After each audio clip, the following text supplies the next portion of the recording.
నెల్లూరు నగరం గచ్చు కాలువ కాశీ కాయల అగ్రహారం నందు నివాసముంటున్న 42 పేద కుటుంబాలను నెల్లూరు నగరపాలక సంస్థ టౌన్ ప్లానింగ్ అధికారులు కాలువ పక్కన నివాసం ఉంటున్నారన్న కారణం చేత వారి వద్ద నివాస ధృవీకరణ పత్రాలు ఉన్నా వారు ఇంటి పన్ను, కొళాయి పన్ను, విద్యుత్ బిల్లులు సక్రమంగా చెల్లిస్తూ వస్తున్న నేపథ్యంలో వారి ఇళ్లను తొలగించాలి అంటూ వారిని మానసిక ఒత్తిడికి గురిచేస్తున్నట్లు గచ్చు కాలువ నివాసిత కుటుంబాలు ప్రెస్ మీట్ ద్వారా వారి ఆవేదనను వ్యక్తం చేశారు. వీళ్ళు గట్టు కాలువను చూపెడతా ఉన్నారు. ఈ సర్వే నంబర్లో కూడా మనం నెల్లూరు చెరువు నుంచి సర్వేపల్లి కాలువ దాకా ఉంది కాలువ. సో వాటంటి మీద తీసుకునే యాక్షన్ మా మీద ఎందుకు తీసుకుంటున్నారు అని మేము ప్రశ్నిస్తున్నాం సార్. ఆ ప్రశ్నిస్తే దానికి సంబంధించి గౌరవ మంత్రివర్యులు ఏమన్నారంటే, సో మీకు ఎలాంటి ఇబ్బంది లేదు, మేము ఉన్నాము, సో మీరు భయపడాల్సిన అవసరం లేదు అని చెప్పి మాకు హామీ ఇచ్చారు సార్. హామీ ఇచ్చారని మేము ప్రశాంతంగా ఉండే టైంలో కొంతమంది వచ్చి మమ్మల్ని ఇబ్బందులు గురి చేస్తూ ఉన్నారు సార్.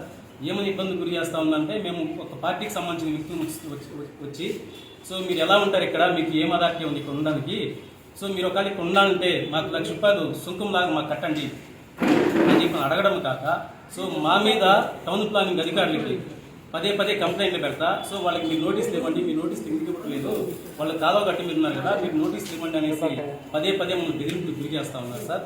దానివల్ల ఏంటంటే మీ మీడియా మిత్రుల ద్వారా మేము పోలీసులకి నెక్స్ట్ మున్సిపల్ అధికారులకి మేము చేసే ఒక విన్నపం ఏంటంటే సార్, వాళ్ళు వచ్చేవాళ్ళు కూడా అంతా పీక్ అంటే వాళ్ళు ఎలాంటి నియమాలు పాటించినా వ్యక్తులు వస్తూ ఉన్నారు సార్.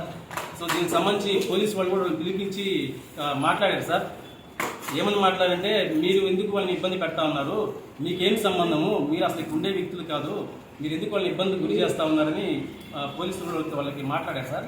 మాట్లాడి దాంట్లో ఏం పెట్టారంటే, సో మేము వ్యక్తి మీద కాకుండా వ్యక్తుల మీద మాత్రం మేము ఫైట్ చేస్తాము, సో దీనికి సంబంధించి మేము కోర్టులో ఫైట్ చేసి కోర్టులో మేము తేల్చుకుంటాము అని మమ్మల్ని భయభ్రాంతి గురి చేస్తున్నారు. వాటంబేటి నాగేంద్ర సార్, బాగా మీరు దాన్ని అండర్లైన్ చేయండి సార్. వాటంబేటి నాగేంద్ర, లీలామోహన్, నరసింహ అనే వ్యక్తులు సార్. మీరు అడిగారు అంటే ఎవరు ఈ పార్టీకి సంబంధించిన వ్యక్తులు అడిగారు కాబట్టి చెప్తా ఉన్నాం సార్. వీళ్ళు మమ్మల్ని భయభ్రాంతులకు గురి చేస్తూ ఉన్నారు సార్. ₹1,00,000 ఇస్తే కానీ మీకు ఎలాంటి ఇది మేము చేయము, ₹1,00,000 ఇవ్వకుంటే మీ మీద పదే మేము కంప్లైంట్లు పెడతాము, మీ ఇల్లు పడగొట్టిస్తాము పదే మమ్మల్ని ఇబ్బంది వాళ్ళు గురి చేస్తూ ఉన్నారు సార్. దయ ఉంచి మా మీద అంటే మా కుటుంబాలు 42 కుటుంబాలు ఉన్నాయి సార్. ఈ 42 కుటుంబాలని మీ ద్వారా మీరు మమ్మల్ని ఆదుకుంటారని ప్రజలకి వార్త చేరవేసి అధికారులకు చేరవేసి మమ్మల్ని రక్షిస్తారని మేము వేడుకుంటా ఉన్నాం సార్. ఓకే.